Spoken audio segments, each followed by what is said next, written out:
All right, let's talk about the 7 essential tools that every beginner crocheter should own, in my opinion. Whether you're just starting out or you're dipping your toe back into crochet after a long break, having the right tools can make all the difference in the world. Let's dive straight in.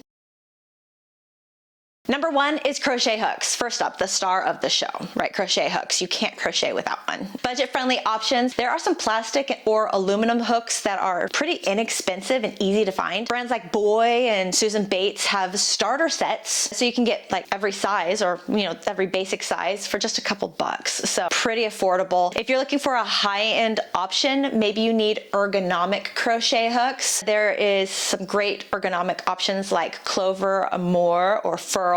I'm not an ergonomic fan. I love the Likey brand. I'm obsessed, guys. These are my favorite. All 3 of these are a little bit pricier, but they're a game changer, especially if you're planning on crocheting for hours. It just makes it easier to work with, and it's nicer on your hands. A pro tip, try a few sizes to see what feels comfortable for you. Okay, most beginners start with a 5mm crochet hook or a 5.5mm crochet hook. This would be a size H or a size I. Number 2, yarn.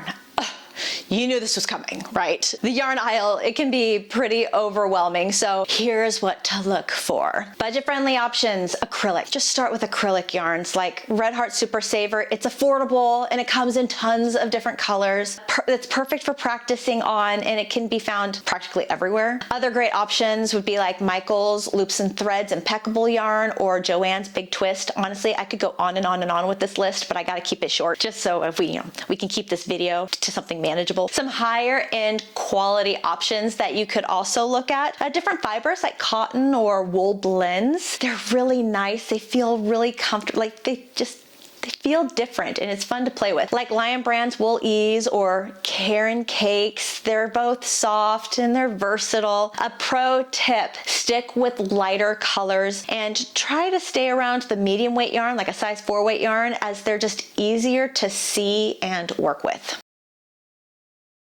Number 3 is scissors. Now, any pair of scissors will technically work, but having small, sharp ones dedicated to your crochet projects makes life so much easier.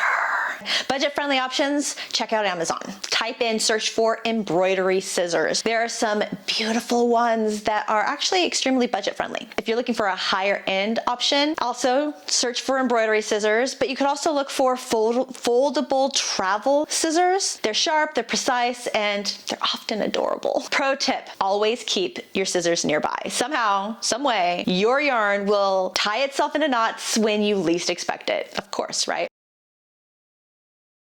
Number 4, stitch markers. Oh, guys, get stitch markers. Stitch markers save lives. They're lifesavers for keeping track of rows, rounds, stitch count, stitch placement. I recommend them for so many different purposes. Budget-friendly options. You don't even have to buy them, guys. Safety pins, paper clips, even scrap yarn in a pinch, right? So these are some simple options. Or if you're looking for actual stitch markers, look for locking stitch markers. There's some great ones from Week Crochet. They're colorful, durable, and they won't snag on your yarn, so that's also important to keep in mind. Pro tip, keep extras handy. Stitch markers have this mysterious habit of disappearing into the abyss. Like, where do they go? Number 5 is measuring tape. Crocheting isn't all guesswork, okay? A soft, flexible measuring tape ensures that your project comes out the right size. I always have a tendency to make things way too big. Do you have that problem? Budget-friendly options, standard measuring tapes you can find at the Dollar Tree. High quality options, there are some really cute retractable ones that are also compact and they're fun to use. Pro tip, always measure twice before cutting your yarn for projects. For some reason, don't know why, it oftentimes is not the same. And you're like, why? Number 6 is Tapestry Needle, also called a yarn needle. This tool is a must for weaving in your ends or sewing pieces together, so definitely get some. Budget-friendly options, there are plastic ones that you can get. They're cheap and they sometimes come in like multi-packs, so that works great. You can find them at most craft stores. High-end quality options, metal ones, like is Shibi from Clover. They're durable, they glide, they're just effortless and just make the process so smooth like butter. Pro tip, go for the larger eye for threading your yarn into the needle. That way it doesn't feel like you're trying to get a car into a keyhole. And you're like,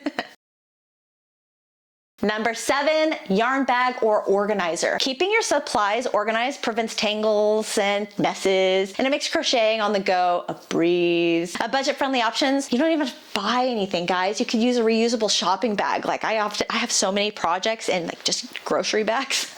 Shh, don't tell anybody. Or just tote bags. I swear that there's tote bags for everything nowadays. But if you're looking for a high quality option, look for bags with yarn feeders and compartments. A lot of pockets, like zippers, non-zippers, like lots of storage. Okay. I like the Della Q standing snap bag. I love how the snaps make it so you can just thread your yarn through the bag without having to worry about it. Or I love my Della Q tote bag. I'm also a big fan of the Mood bag. So there are some awesome options that you can check out. Pro tip, organization saves time, guys. Plus, no one likes to trip over rogue yarn balls. And it's just nice to have everything in its place. Makes it so easy to find stuff. And that is all 7 essential tools to kickstart your crochet journey. Now it's your turn. What is your go-to crochet tool? Did I miss one that maybe you swear by? Let me know in the comments below. If you enjoyed this video, don't forget to like this video, subscribe to my channel, and hit that notification bell so that way you don't miss my upcoming videos. Guys, thank you so much for hanging out with me today. I hope you had a lot of fun. I hope you have the best day. And I'll see you with the next video. Bye.